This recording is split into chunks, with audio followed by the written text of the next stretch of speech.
His hand caught mine on the edge of the roof, warm and steady against the cold night air. The shingles were slick from a quick summer storm, and my sneakers kept sliding, scraping, squeaking.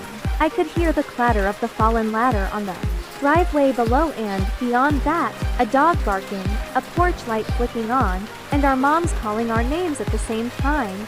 "Annie, don't look down," he said, easy for him to say. The yard was a black mouth below us, and the wind tugged at my ponytail like it wanted to drag me in. The boy next door, my enemy for exactly 6 days, and my problem for, well, probably forever, leaned closer, eyes locked on mine, jaw clenched like he was holding back fear or a joke or both. "Trust me," he whispered. I did not trust him. Not at all. Not after the coffee incident. Not after the fence gate argument. Not after the playlist war. But my palm tightened around his anyway, because the edge of the roof didn't care about our history. "Annie," my mom yelled again. "Are you on the roof?" Across the hedge, his mom's voice rose too. "Liam, you'd better not," and then I felt his fingers slip. "I'm Annie. Full name, Annie Carter. 17 years old. A junior at Maple Ridge High. I live on Willow Lane in a white house with a blue door and a porch swing that creaks like an old person telling secrets. I like lists and cinnamon rolls and the sound of a marching band from 3 blocks away. I don't have a car yet, but I have a bike with a silver bell that makes me feel free for exactly 3 seconds every time it rings. My best friend is Nora, who owns more scrunchies than any human should. I'm good at English, okay at math when my brain wants to play nice, and hopeless at pretending I don't care about things. For as long as I can remember, the house next to ours was empty. Sometimes a for sale sign. Sometimes a lawn service. Sometimes teenagers used the driveway to practice skateboard tricks. But for years it was quiet, the kind of quiet you stop hearing until it's part of you. Last Saturday, I went downtown to the farmer's market with Nora and my mom. We bought peaches that smelled like sunshine, and a loaf of sourdough as big as my head, and I promised Mom I would not spend all my allowance on candles that smelled like coastal rain and clean laundry because, in her words, our budget already includes actual laundry. On the way back to the car, I stopped at Alley Cat Coffee because I needed something iced and sweet, and because the barista writes hearts in the foam if you smile at him.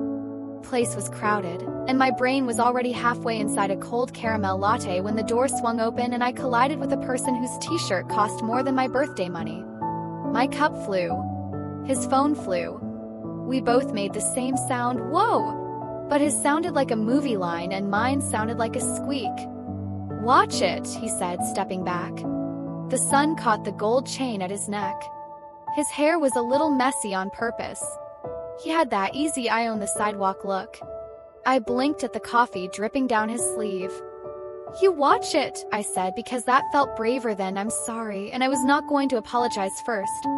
Not to a person who wore sunglasses on top of his head like a warning label. "My shirt," he said, like the shirt had feelings. "Do you even look where you're going? Do you?" I shot back, and then, because my brain hates me, I added, "Your sunglasses look like a bug." His mouth twitched. "A stylish bug." "Okay, Beetle Boy." "I'm not," he stopped, a smile ghosting one corner of his mouth like a dare. "Whatever you say." He bent to grab his phone. I bent to grab my cup. We almost bonked heads like a cartoon. He moved first, quick and smooth, and then he was gone, stepping into the street with that loose, careful walk. I stared after him, furious and weirdly impressed, and told myself I would never see him again. The universe laughed. On Sunday morning, a moving truck the size of a ship pulled up next door. I was on the porch in flannel shorts, eating a peach over the sink because Mom says that's the only respectful way to eat a peach, and there he was, Mr. Stylish Bug, Mr. Watchit, jumping out of the truck and pushing his hair back with the heel of his hand. He wore a white tee, black joggers, and the same gold chain. My heart did this dumb lurch that I blamed on peach sugar.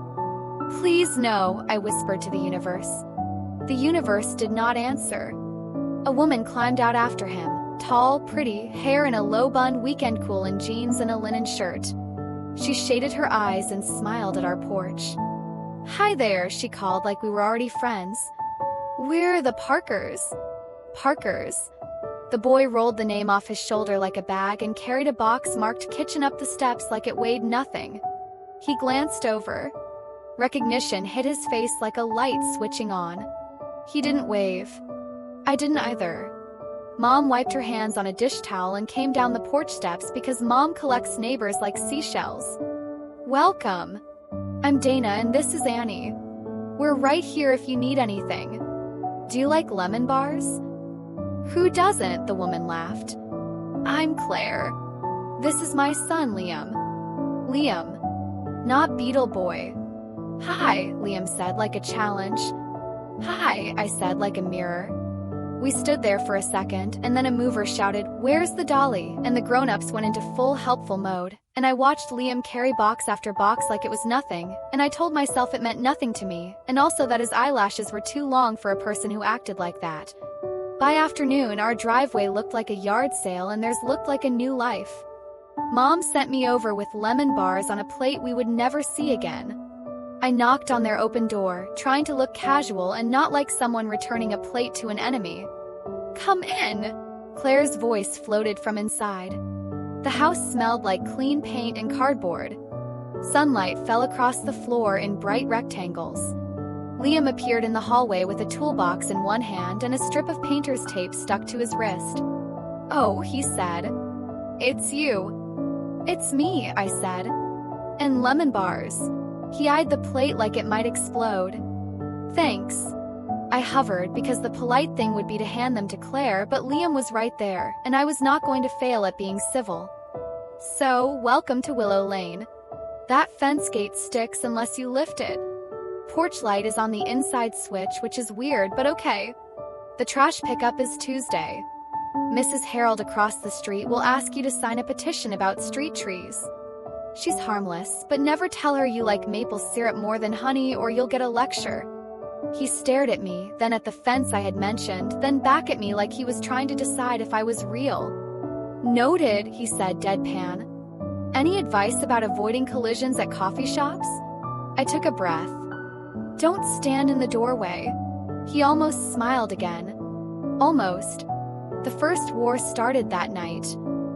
He set up a speaker in his room, which faced my room because of course it did, and he played music at a normal volume, which is somehow worse than loud because it's hard to complain about normal.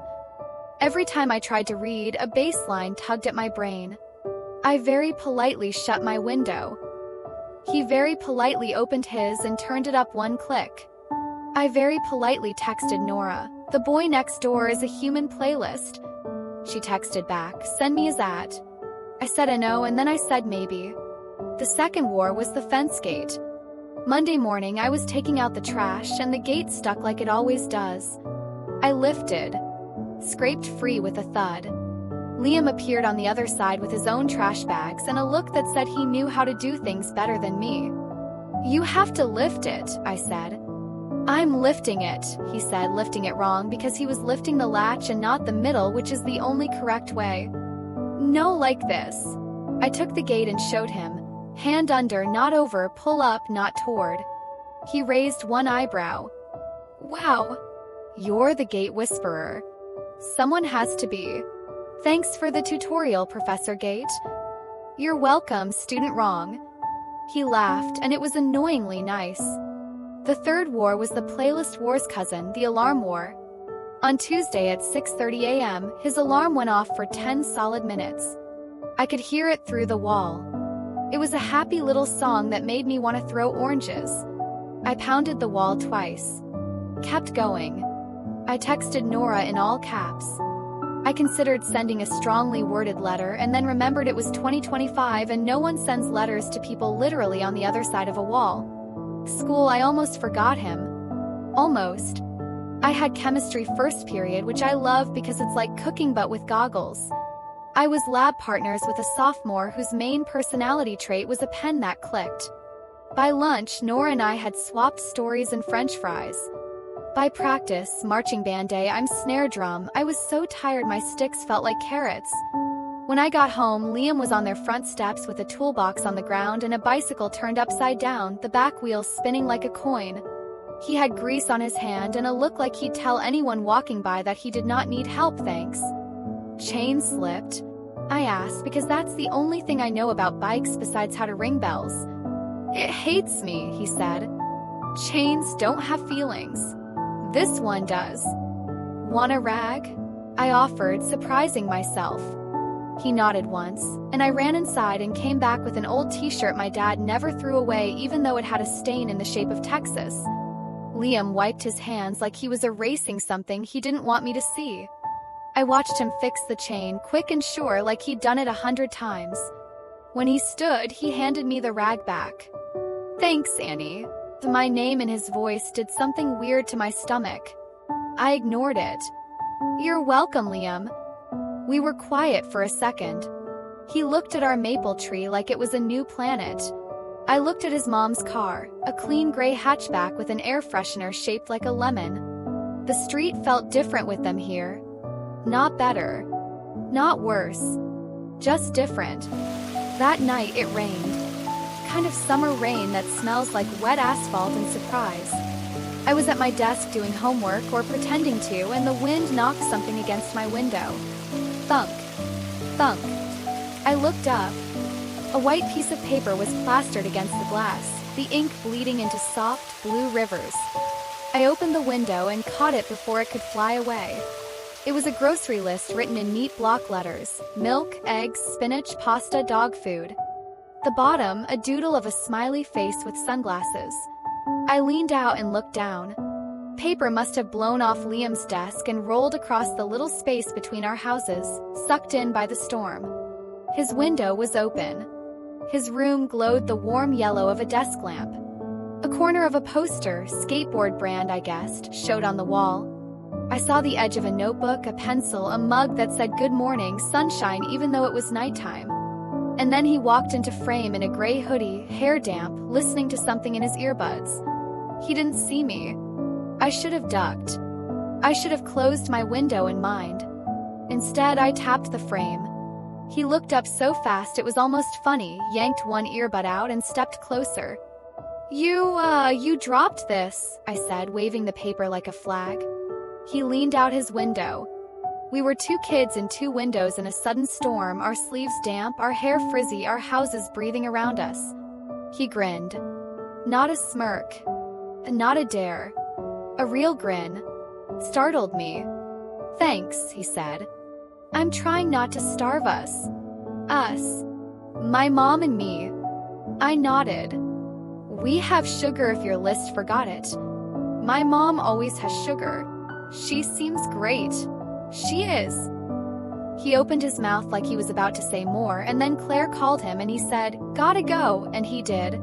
I stared at the space where his face had been and told myself my heart was merely practicing jumping jacks for gym class. Wednesday was calm. I liked that. I did homework. Mom baked. Liam and Claire carried in a new rug and laughed about which way it was supposed to go. It was normal, and normal is safe. But Thursday was not. Thursday evening, our beagle Daisy slipped out the back door during a thunder rumble and sprinted into the yard like she was trying out for an athletic scholarship. She shot through the stuck gate, found the one loose board in the fence like she had a map, squeezed through and disappeared into the Parkers' backyard. "Daisy!" I yelled, hopping into sneakers. Not the herbs again. She loves herbs, if by loves you mean enjoys destroying. I ran out in the rain, hair plastered to my cheeks, socks already wet. The yard lights came on across the hedge. Liam's back door opened. He stepped onto the porch, hoodie up, and Daisy zoomed past him like a tiny tornado, straight toward their new ladder which leaned against the side of the house. "Daisy, no." I sprinted harder. The ladder wobbled. Daisy skidded. The ladder slipped, clattered, caught again barely, then tipped sideways. It didn't fall. Just shifted enough to pinch itself between the gutter and the edge of the roof, like a trapped animal. "Great," Liam said. "That's safe." "I'm so sorry," I said, out of breath as Daisy circled us, smug as a villain. "She thinks Rosemary is a chew toy." "Same," he said deadpan, and then we both laughed in that way you do when something is slightly dangerous and also dumb. We got Daisy inside. We wiped our shoes. We looked at the stuck ladder and then at each other. "Should we fix it?" I asked. Before your mom sees? Definitely. Before common sense could show up, we were on the second step. Then the fourth. The ladder seemed steady enough. The rain had softened to a mist, and all the world smelled like wet earth and clean air. The roof wasn't far. We could climb up, lift the ladder, set it straight, and climb down like responsible citizens. That was the plan. Plans are cute. The top, the shingles were slick. Liam swung a leg onto the roof with the confidence of a person who does parkour videos. I tried to copy him and felt my foot skid. "Careful," he said, but not in a bossy way. In a regular human, I don't want you to die way. "I'm fine," I said, doing the least fine shuffle in the history of shuffles. We crawled toward the stuck part. The ladder had wedged itself under the gutter clip. If we could just lift, just a little. "On 3, he said. 1, 2. We lifted. The ladder jerked free too fast, swung a few inches, and then slid down with a long, ugly scrape. We both grabbed for it, but gravity is rude. The ladder crashed to the driveway in a row of clanging echoes that sounded like the word busted said by a metal robot. We froze. Down below, Daisy barked like a tattletale. Porch light snapped on. Claire called Liam. My mom called Annie. The rain started again, soft but sure. "Well," I whispered, "that went well." He looked at me, rain beads on his eyelashes, hair dripping under his hood, and he smiled. Not annoying, not smug, just a little crooked smile like he couldn't help it. Something warm moved in my chest. I ignored it with all my might. "Okay," he said, scooting closer. "We're going to take it slow. Hands and knees. But keep your weight low." "I've never been accused of having low weight," I said, because panic makes me say dumb things. He huffed a laugh. "You're doing great. Come on."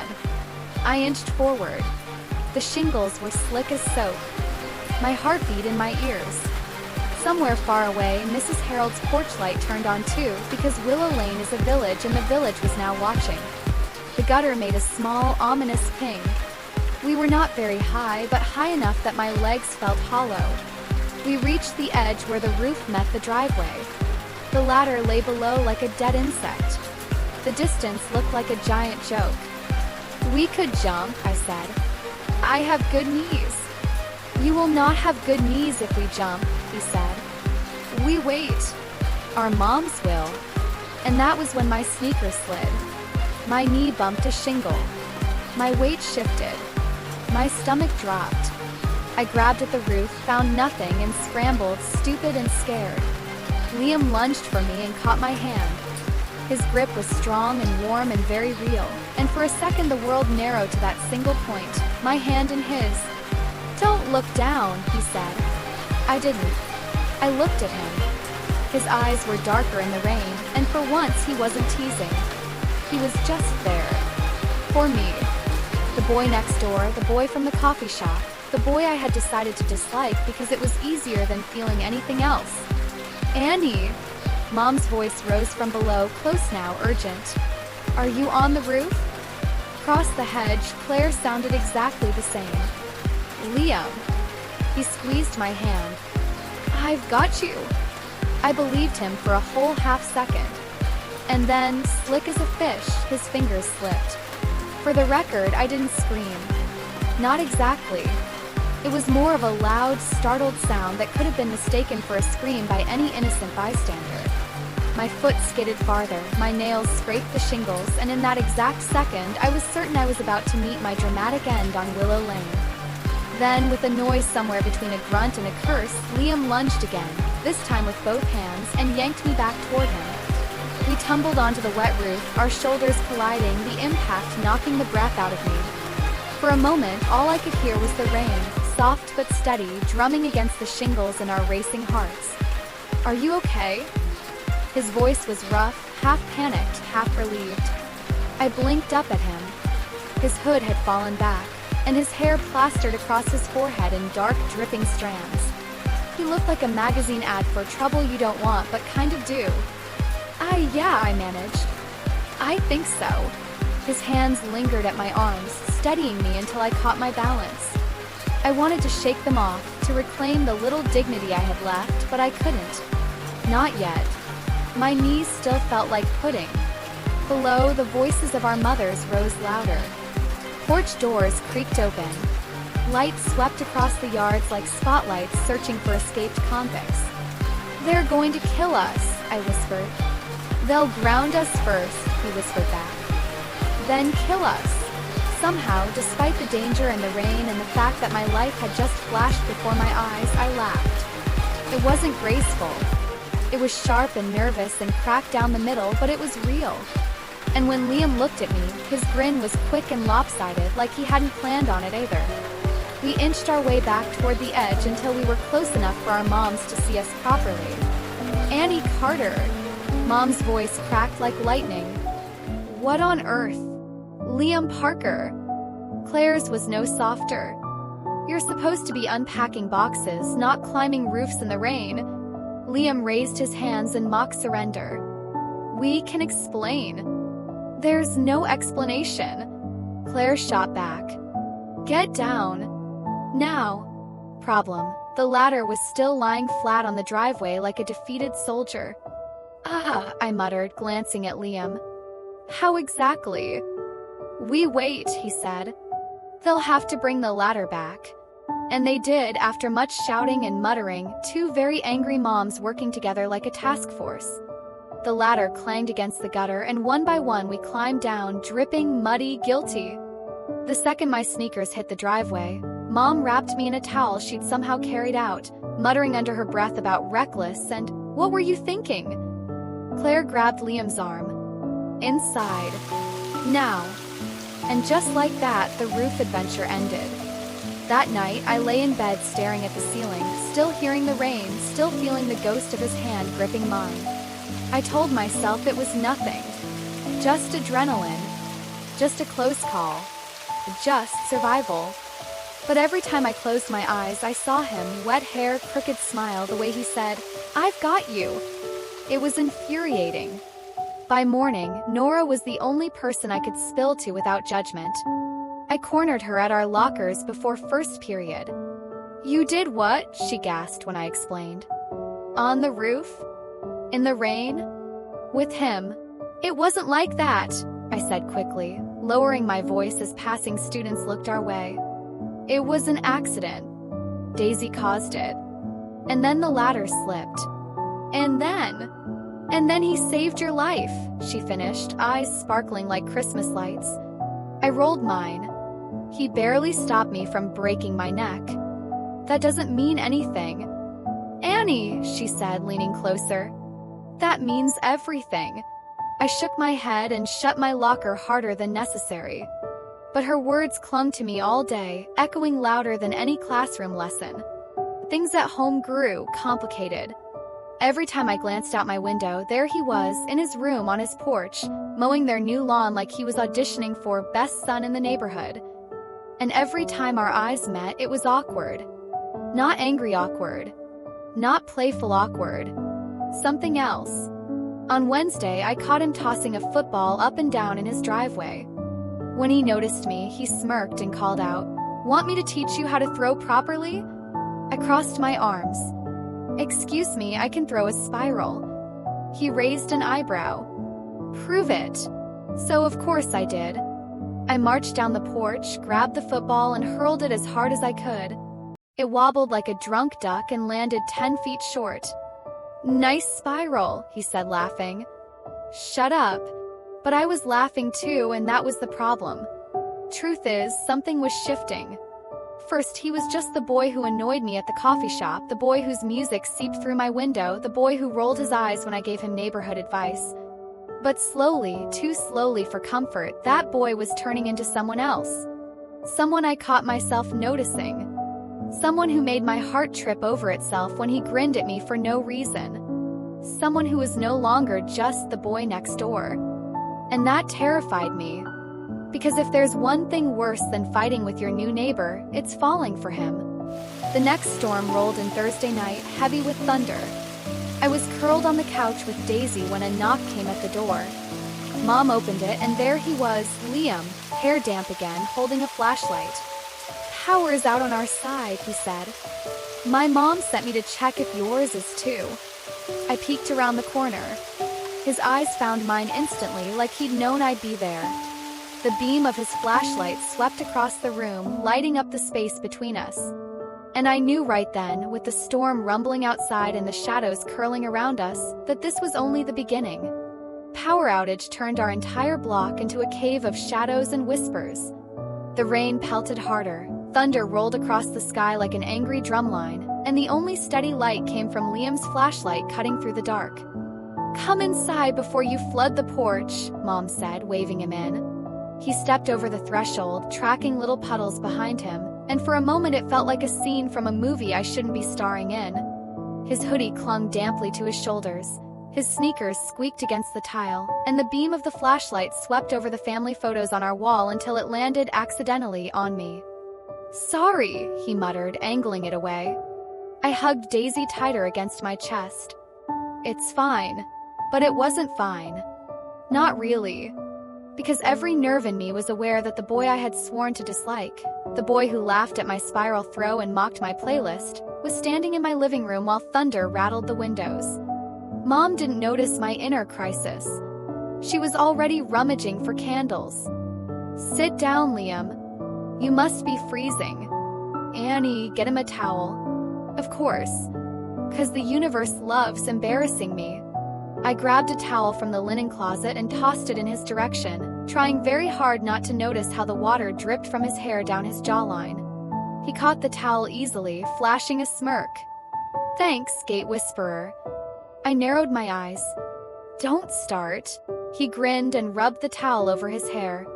The flashlight sat on the coffee table now, sending its glow upward like a campfire. Daisy sniffed his sneakers suspiciously, then decided he wasn't a threat and curled up by his feet. Traitor. The storm stretched on. Lightning flashed, painting the walls silver, and thunder followed close behind. Mom lit 3 candles, their flames flickering in sync with the wind. "Claire will worry," Liam said quietly, glancing toward the door. "She knows you're safe here," Mom reassured him. "I'll text her once my phone charges back up. The generator's out too." That left us, me and Liam, sitting in awkward silence while the house hummed with storm sounds. "Do you always get storms this bad here?" he asked finally. "Pretty much every summer," I said. "Sometimes the power stays out for hours." He leaned back, stretching his legs out. "Guess I'll have to get used to it." "You could always move again," I muttered before I could stop myself. His head turned, eyes narrowing slightly. But instead of snapping back, he smirked. "And miss all this neighborhood charm?" "Never." I groaned. "You're impossible." "Thanks. I try." I rolled my eyes, but the truth was my lips twitched at the corners. Around 8, the rain slowed. Power still hadn't returned, and Mom disappeared into the kitchen to see if she could assemble something edible without electricity. That left me and Liam sitting across from each other in candlelight, Daisy snoozing between us. He picked up one of Mom's photo albums from the table and flipped it open. Baby pictures of me, round cheeks, messy hair, spaghetti sauce smeared across my face. I lunged forward. "Don't." "Wow," he said, holding up a page. "You really rock the pigtails." Heat flushed up my neck. "Give me that." He laughed, holding it just out of reach. "You were cute." The word landed in my chest like a stone dropped into a pond, sending ripples outward I couldn't control. "Cute." From him. "Don't," I said again, softer this time. His eyes caught mine, and for a second, just a second, the teasing faded. His gaze lingered, serious, searching, before he shut the album and set it down. The silence between us shifted. Heavy. Different. The lights flickered back on at 9, breaking the spell. Daisy barked, Mom cheered from the kitchen, and Liam stood quickly, grabbing the flashlight. "Guess I should head back," he said. "Guess so," I murmured. "The door," he hesitated. "Thanks for, not letting me drown in candlelight boredom." I folded my arms, trying to play it cool. "Thanks for not dropping the flashlight on Daisy's head." That crooked grin flashed again, and then he was gone, jogging across the wet grass to his house, the night swallowing him whole. I thought about him too much after that. Every little thing he did felt magnified. The way his laugh carried over the hedge. The way he balanced on his bike with one hand like it was nothing. The way he always looked straight into my eyes like he wasn't afraid of being caught. I hated it.